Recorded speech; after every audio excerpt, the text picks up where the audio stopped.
Amém. A paz do Senhor para todos os irmãos e todas as irmãs, amém, que estão aí do outro lado, ao alcance da minha voz nesse momento, nesta hora.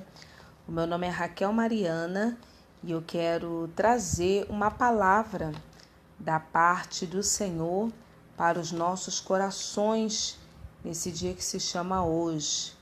A palavra que eu quero compartilhar, que Deus colocou no meu coração, se encontra aqui em Jeremias capítulo 33, o verso de número 3, que é uma palavra muito conhecida, que diz assim: Invoca-me e te responderei, anunciar-te-ei coisas grandes e ocultas que não sabes. Em outras traduções diz assim: Clama a mim e responder-te-ei, e anunciar-te-ei coisas grandes e firmes e ocultas que não sabes. Irmãs, aqui nós temos um convite do próprio Deus, uma ordem do próprio Deus a invocá-lo, a rogá-lo, a buscá-lo, a pedir, a suplicá-lo. Clama a mim. Clama a mim. Você precisa de resposta? Então clame. Você precisa de mudança? Então ore. Você precisa de algo especial, sobrenatural da parte de Deus? Clame. Nós não podemos fazer do recurso da oração um algo emergencial.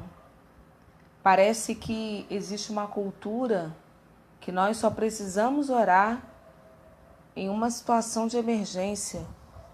Não vamos esperar com que as coisas piorem para que nós venhamos a buscar a Deus em oração. Oração não é uma lista de pedidos que você entrega a Deus, não. Oração não é um monólogo, oração é um diálogo. Se eu quiser saber sobre alguém, a primeira coisa que eu vou perguntar: como é a sua vida de oração? A Bíblia diz que buscai o Senhor enquanto se pode achar, invocai-o quanto está perto.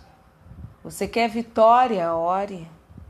Eu posso orar por você, mas Deus, Ele quer ouvir a tua oração.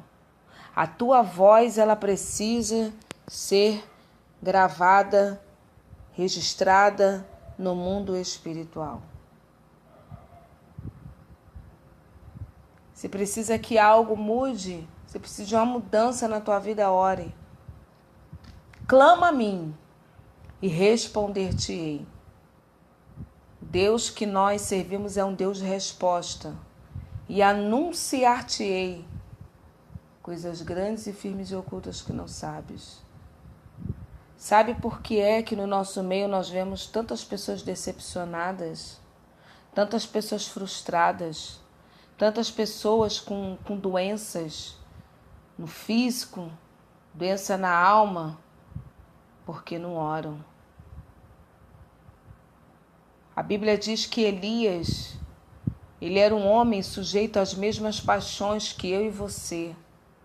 Ele orou durante um determinado período e durante 3 anos e 6 meses não choveu. Ele quebrou a economia de um país, porque sem chuva como que você vai trabalhar na agricultura? Aí chega o rei Acabe: eis aí um perturbador de Israel, porque ele mexeu na economia, através do poder da oração. Através do poder da oração, Josué fez o sol parar. Aleluia. Precisava de mais tempo ali naquela batalha. Aquela batalha precisava ser ganha. Precisava de mais tempo. A Bíblia diz que Josué orou e a terra parou. Imagina o movimento de rotação e translação parar por causa do poder da oração. E voltando lá em Elias, a Bíblia diz que novamente depois ele orou, aí choveu. Por quê? Porque Elias era um homem de oração. Se eu quiser saber de você, a primeira coisa que eu vou querer saber, como é a sua vida de oração. Se você tem uma vida de oração, você não precisa ficar buscando informações de ninguém. Você não precisa bajular e ir atrás de ninguém. Você dobra o joelho e Deus te revela, Deus te mostra. Porque certamente Deus não faz coisa alguma sem antes revelar seus segredos aos seus servos, os profetas. Lá em João capítulo 17 tem um capítulo inteiro, onde Jesus, o nosso exemplo maior, ele vai estar orando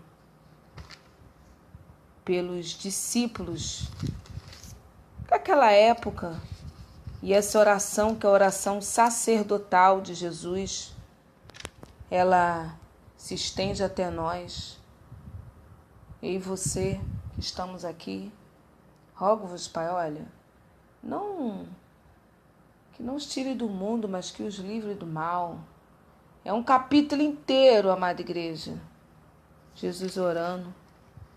Jesus, o Filho de Deus, o Verbo vivo que se fez carne e habitou entre nós. Ele passou a madrugada inteira, a noite inteira, melhor dizendo, orando, antes de escolher os 12. O Filho de Deus, o dono da sabedoria, o Verbo que se fez carne e habitou entre nós, a palavra viva encarnada. Ele orou antes de tomar as decisões da escolha dos discípulos que viram a ser os 12 apóstolos. Ele orou antes dessa decisão. Ele orou. Chegou de manhã, ele foi lá e escolheu os 12. E como que nós tomamos decisões, fazemos escolhas, sai atropelando, e é uma lambança, e é uma confusão. Aí depois procura pastor A, pastor B, pastor C. Quando vem me procurar, eu já pergunto logo: missionária, irmã, a primeira coisa que eu pergunto: você orou antes dessas decisões aí? Ah, não. Então, agora tem que orar para corrigir, para consertar. Trabalho ainda maior. Pedro já andava com Jesus em um bom tempo, uns 2 anos e pouco. A Bíblia diz que o Senhor Jesus rogou, porque Satanás queria peneirar Pedro.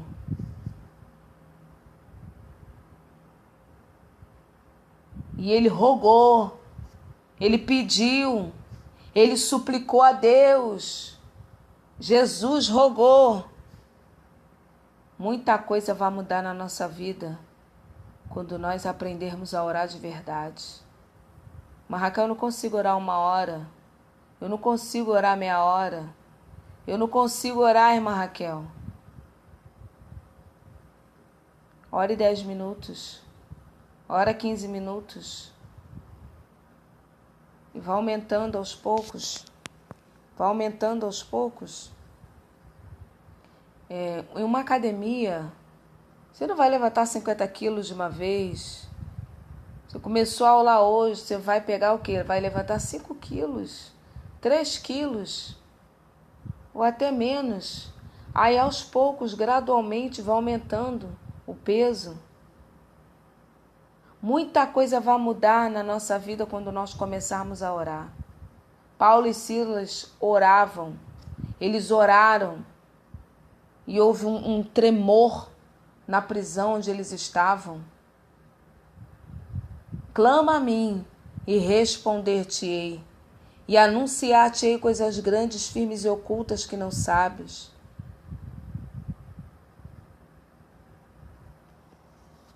Tem gente que diante de uma notícia que abala, uma notícia ruim, uma notícia desesperadora, a primeira coisa que você faz é pegar o telefone, ligar para A, ligar para B, ligar para C. Aí, como último recurso, aí vai orar, não. Quanto que a oração deve ser o nosso primeiro recurso. Irmãs, hoje pela manhã eu estava falando lá com as irmãs. Como com a pessoa que diz que ama a Deus, que adora a Deus, que Deus é o salvador da vida dela, da vida dele. Eu já ouvi por diversas vezes essa expressão. A pessoa fala assim, olha, eu já ouvi muitos áudios. Eu já ouvi. E de pessoas... irmã, você está julgando. Não julgueis para que não seja julgado, mas julgai segundo a reta da justiça. Que parece que hoje a gente não pode falar nada. Que tudo melindra, está julgando, está atacando pedra, não. Não julgueis para que não sejais julgado, mas julgai segundo a reta da justiça. Por isso que eu falo. Aí as pessoas, né, eu já ouvi, melhor dizendo, mas quando fulano assim, eu entrei em desespero. Irmãs, aonde que um homem de Deus ou uma mulher de Deus, diante de uma situação terrível, vai entrar em desespero, sair gritando? O que é isso? Não precisa se desesperar, porque você sabe o lugar certo que você precisa ir, que é o trono da graça. Entra no teu quarto, fecha a porta do teu quarto, fala com teu pai que está em secreto e ele te ouvirá e ele responderá o teu clamor. Clama a mim e responder-te-ei.